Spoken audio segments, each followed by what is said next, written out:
Panhard and Levassor Type M2F 6 horsepower Wagonette 1899. Rand Panhard was an engineer whose business, based in Paris, made woodworking tools and built engines under license.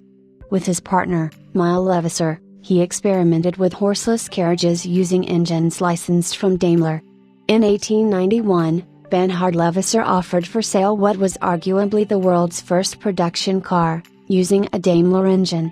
Above all, the firm was responsible for bequeathing the automobile world the system Panhard, which embodied the now familiar layout of a front-mounted engine driving the rear axle via a clutch, gearbox and differential. The modern motor car had been born. Panhard Levassor swiftly established a reputation for fine engineering, excellent craftsmanship, superior reliability and outstanding performance, qualities that placed the company at the forefront on early motorsport, notably the great continental city-to-city races of the time. Little wonder therefore that such notables and sportsmen as the Hans C.S. Rolls, Chevardinef, Maurice Farman, Lange Erardo and Fernand Charon were associated so closely with the marque. This remarkably original 6-horsepower wagonette is powered by the Daimler Phoenix vertical, twin-cylinder engine, with bore and stroke of 90 by 130 for an engine capacity of 1,655 cc. It was discovered many years ago when the outer wall of an old textile factory in Angers in France was demolished, to everyone's surprise revealing a false inner wall.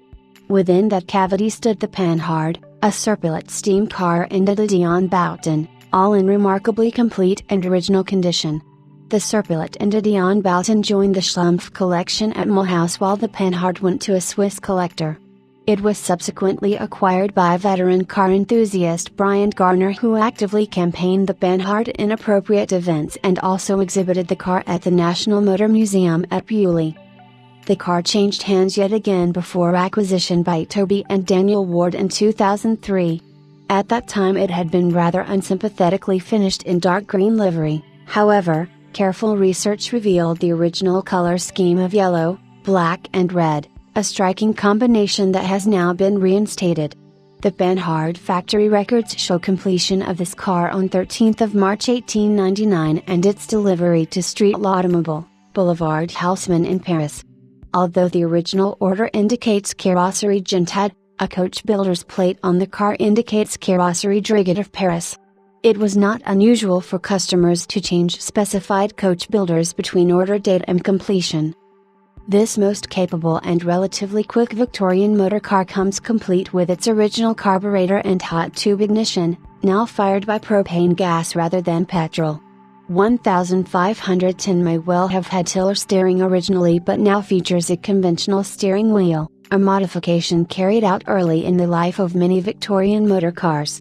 It has a rear-mounted gill tube radiator, a great benefit to cooling on these early cars. The gearbox contains 3 forward speeds plus reverse, with braking by a transmission brake and car-type spoon brakes, deceleration being assisted by a decompressor which may be operated on either one or both cylinders. The spring is a useful safety feature for the steeper incline. This striking veteran will comfortably accommodate 6 people, although when fully laden the more challenging hills would be ascended relatively slowly. The Panhard was purchased by the current vendor at Bonham's sale of the Ward Brothers Reserve Collection at Henley-on-Thames in July 2009, Lot 157, and since acquisition has been reupholstered and fitted with new lights.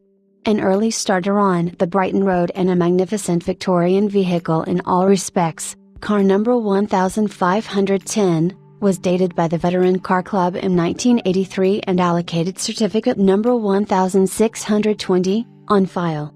Currently mowed and taxed, it is offered with Swansea V5 registration document and most importantly comes with an entry for the 2011 London to Brighton Veteran Car Run.